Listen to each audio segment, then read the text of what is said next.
Dega e Partisë Demokratike të Kosovës në Ferizaj sërish ngriti një numër të madh të akuzave drejtuar qeverisë lokale për mënyrën e menaxhimit të arsimit në këtë komunë. Sipas përfaqësuesit të këtij subjekti, Agim Berisha, arsimi po denigrohet në komunën e Ferizajt pasi që pushtetarët po i punsojnë të afërmit e tyre pa konkurs dhe pa përgatitje të nevojshme. Ai po ashtu deklaroi se arsimi po dështon edhe për arsye se disa mësimdhënës po udhtojnë për vizita private jashtë vendit në vend që të jenë në vendin e punës. Jo rastisht, arsimi konsiderohet si njëra ndër shtyllat kryesore të shoqërisë. Mirë po siç duket, udhëheqja e Ferizajt e ka keq kuptuar dhe këta as që vrasin mendjen për këtë çështje që është shumë e ndihshme për shoqërinë.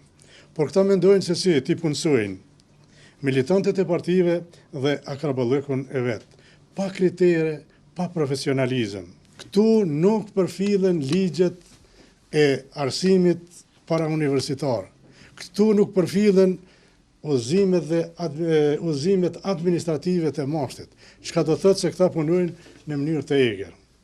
Punojnë pa kontrata, por jo vetëm në shkollën ekonomike.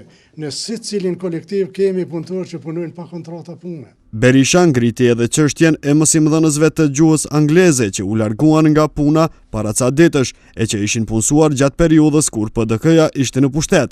Ne po bisedojmë për vitin 2016, respektivisht vitin shkollor 2015-2016. Dikur, mësimdhënësit e gjuhës angleze kanë punuar edhe me nivelet e dini, se kishte mungesë kuadra.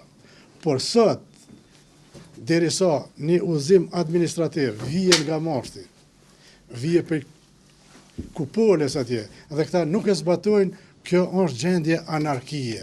Këtu nuk dihet kush hanë dhe kush pagun, sepse secili tu i fillu prej kryetarit, e të gjithë me radhë zinxhiri i komunarëve i kanë çuar të vete që nuk i plotësojnë kriteret. Drejtori i dikurshëm i arsimit në Ferizaj u bëri thirrje publike inspektorit të arsimit dhe atij të punës që të hetojnë të gjitha rastet e degradimit të arsimit në komunën e Ferizajt.